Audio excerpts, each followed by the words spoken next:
Sveiki, dārgie draugi! Ar jums Vita Solo, un iepriekšējā reizē mēs aizsākām tēmu par to, kā uzstādīt mērķus un kāda ir valoda, kā tu runā. Tātad, kā jau es teicu, ir svarīgi, ko tu domā, jo ar savām domām tu piesaisti daudz ko savā dzīvē. Vai ne? Tas, ko tu domā, patiesībā veido tavu realitāti. Un šeit es gribu tālāk runāt par šo tēmu. Jā? Tātad divas dažādas lietas. Viens ir domas manā, tavā galvā. Jā?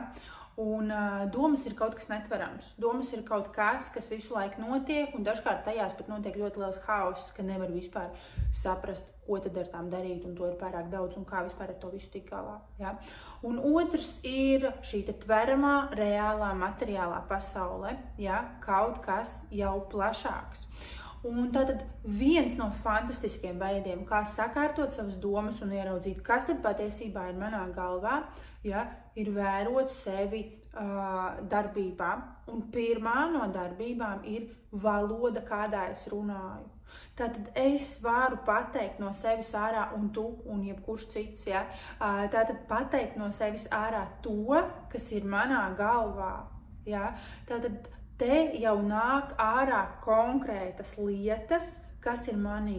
Un tad, kad es sāku vērot savu valodu un saprotu, kas ir tie vārdi, ko es lietoju, kādās formās es runāju, kādus teikumus es izsaku un kas vispār tiešām tiek pateikts, kāda ir tā galvenā doma, tad es saprotu, kas tad notiek manī. Tas ir ļoti labs veids, kā vispār strukturēt savas domas, kā salikt galvā visu pa plauktiņiem. Pirmām kārtām runājot šīs lietas, ja? Un bieži vien liekas, es domāju tā, un es domāju vēl kaut kā.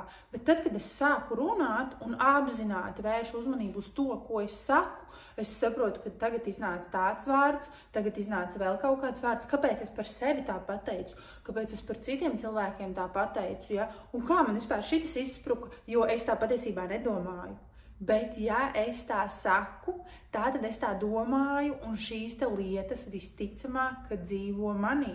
Tāpēc valoda ir ļoti labs veids, kā sevi atpazīt, kā sevi iepazīt un kā sevi pārveidot. Ja? Jo dažkārt, jāsaka tā, kāda starpība, no kura gala mēs sākam pārmaiņas ar sevi. Vainu ar to, ka mēs mainām savu domāšanu, vainu ar to, ka mēs mainām savu valodu. Jo mainot savu valodu, mainot to, ko mēs sakam, apzināti tam pieejot un sekojot līdz, ko es runāju, un apzināti mainot šos vārdus, es varu mainīt savu domāšanu. Tu vari mainīt savu domāšanu, un jebkurš no mums var mainīt savu domāšanu ar to, ka mēs sekojam līdz, ko mēs runājam, un mainam vārdus, ko mēs pielietojam. Ja? Tātad pirmais, svarīgākais, ko es saku par sevi, kā es izsakos par sevi, kas ir tie vārdi, ko es lietoju par sevi, vēršam uz šo savu uzmanību, tieši runājot par sevi, kādus vārdus mēs pielietojam. Vai tie ir pozitīvi, vai tie ir negatīvi. Jo, kā saka, ir tāds teiciens, ja, kā kuģi nosauksi, tā tas arī peldēs. Vai ne? Man liekas, tā, tas ir tulkojumā no krievu valodas, es nezinu, latviski ir tāds teiciens. Tad ir šis teiciens, un tā arī ir. Ja? Tātad ar šo nosaukumu mēs dodam arī kaut kādu enerģiju, caur ko virzīties tālāk. Un ja mēs par sevi runājam sliktas lietas, tad mēs sev dodam arī sliktu enerģiju, un ir daudz grūtāk virzīties dzīvē uz priekšu. Bieži vien caur to, ko mēs sakām par sevi, mēs varam nonākt tādā kārtīgā upura lomā. Vai arī jau esam tajā un tāpēc tā runājam, tāpēc sākam mainīt gan vienu, gan otru, gan domāšanu, gan arī to, ko mēs par sevi sakām. Ja? Nākamais tieši tāpatās, ko mēs sakām par pasauli, par lietām kā tādām un par citiem cilvēkiem. Jo bieži vien tas, ko mēs sakam par citiem cilvēkiem, tas ir tas, kas patiesībā ir arī par mums. Ja? Jo, kā mēs zinām, citi cilvēki ir tikai mūsu spogulis. Un ja mums liekas, ka apkārt ir tikai viss ļoti slikti un viss ļoti negatīvi, un katrā ir kaut kādi defekti un kaut kas negatīvs, tad jautājums, kā jūties tu pats? Kāpēc tev liekas, ka tu esi tik slikts cilvēks? Ja?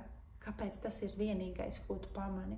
Tāpēc sekojam līdzi, ko mēs sakam par citiem cilvēkiem un mēģinam arī viņos ieraudzīt labu un teikt arī viņiem labās lietas. Sakam arī citiem apkārtējiem kaut ko labu un atceramies, ka vienmēr un visā var ieraudzīt gan vienu, gan otru.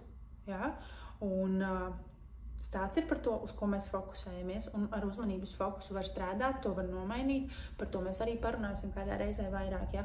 Bet tātad pamēģinām fokusēties uz to, kas tad ir labs, un par citiem arī to pateikt, ja? Un trešais arī, kā mēs runājam, kādus vārdus vispār mēs pielietojam, runājot par tādām vispārīgām, varbūt arī ikdienišķām lietām, bet vispār runājot, ja, un arī uzstādot savus mērķus un sakot par sevi, par citiem un tā tālāk. Sakot apstiprinošās formās.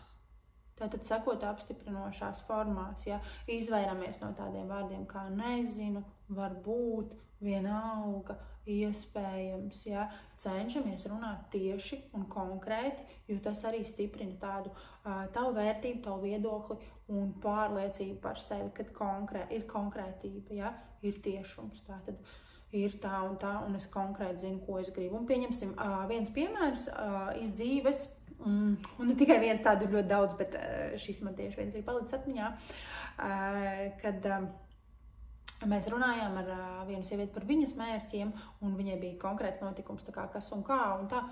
Un tas, ko viņa man teica, ka tas mērķis, pie kā viņa grib nonākt, viņa teica, es gribu nebaidīties. Un forši es saprotu, ko tu ar to domā, ja? Bet to vajadzētu pārformulēt, to vajadzētu pateikt savādāk. Kāpēc? Jo atkal visums, prāts, visa šī sistēma, ko mēs nododam tālāk, neuztver lietas, ko mēs sakam noliedzošā formā. Tā tas darbojās. Tāpēc tev ir jāsaprot, uz ko tu virzīsies, kas ir tas, ko tu gribi. Ja? Jo nebaidīties ir nolieguma formā. Ja? Un tātad te var būt citi varianti. Te var būt, es gribu būt drosmīgāka, ja? Es gribu vairāk darīt tādas un tādas lietas. Ja? Un tātad apstiprinošā formā, konkrēti tam gadījumam, tātad, ko tad tu darīsi? Tas mans nākamais jautājums ir, ja tu nebaidīsies, ko tad tu darīsi? Ja? Ko tu darīsi? Nevis, ko tu nedarīsi, bet ko tu darīsi? Kāda būs tava rīcība? Kā tu zināsi, ka tu nebaidies? Kas tavā dzīvē būs mainījies savādāk? Ja? Un tad cilvēks sāk runāt apstiprinošā formā. Tātad es darīšu to, es darīšu to, es darīšu to, es runāšu tā, es domāšu tā, es izskatīšos tā, ja? Un tā tālāk. Tā veidosies tas viss. Ja? Tātad te ir savukārt tas jautājums, kā tu zināsi, ka tu esi nonācis pie tā mērķa, ja? Savā ziņā. Un tad cilvēks to sāk apstiprināt ar konkrētām darbībām. Kas notiks, ko es darīšu, ko es redzēšu, ko es jutīšu un viss pārējais. Ja? Apstiprinošā formā. Tas ir ļoti svarīgi, ka mēs tādā veidā varam runāt. Un tāpēc veidojam savu valodu, sekojam līdz tam, ko mēs sakam, tam, kā mēs izsakamies, kas no mums nāk ārā. Ja? Jo tas ir veids gan kā atpazīt sevi, gan kā mainīt sevi, savu domāšanu, ja, un tātad kā jau tālāk, mēs runājām arī iepriekš, caur domāšanu veidojās arī viss pārējais, veidojās dzīve, dzīvesveids, ieradumi, raksturs un viss veidojās caur to, ko tu domā. Un šis ir lielisks veids, kā strādāt. Un vēl viena lieta, protams, jau nākamais solis, kā tad veidot savas domas, ja gribās iet tālāk, ja, kā veidot tās savas iekšējās pārliecības un kā veidot to savā prātā notiekošo, lai to ienestu materiālajā pasaulē, lai to realizētu, lai tas sāktu notikt tavā dzīvē. Ja. Tātad liekam to arī uz papīra, rakstam visu, kas ir pierakstīts, tam ir vēl stingrāks. Ja. Tātad ir domas spēks, vārda spēks, un pēc tam ir šī izdarītā, uzrakstītā spēks, kas jau ir nostiprināts uz papīra, ko tu redzi savā priekšā, ja? Ko tu uzrakstīsi ar savu roku, ko tu redzi ar savām acīm, ja? Kas ir tavās domās, kas jau ir uzrakstīts, un tad tu skaties uz to un atkal vari analizēt, vari saprast, kas, ko un kā. Tāpēc ir vērtīgi arī rakstīt, pierakstīt šīs lietas, lai nostiprinātu un lai tās atkal arvien vairāk iesaistos tavā prātā, lai varētu to pārprogrammēt, lai varētu ielikt kaut ko jaunu. Ja?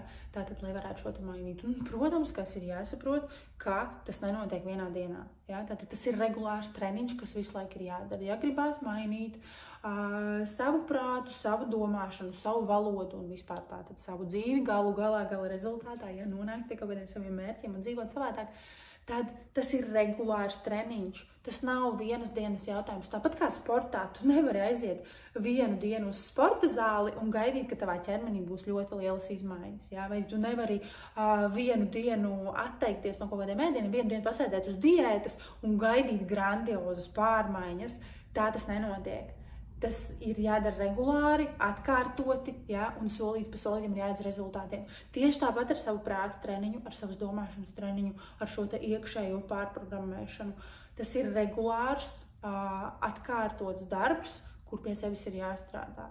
Ja? Tāpēc vērojam sevi, sekojam līdzi savām domām, sekojam līdzi tām, ko mēs runājam, kādu valodu mēs pielietojam, runājot par sevi, par pasauli, par visu apkārtējo, par lietām un cenšamies runāt vairāk apstiprinoši un vairāk konkrēti.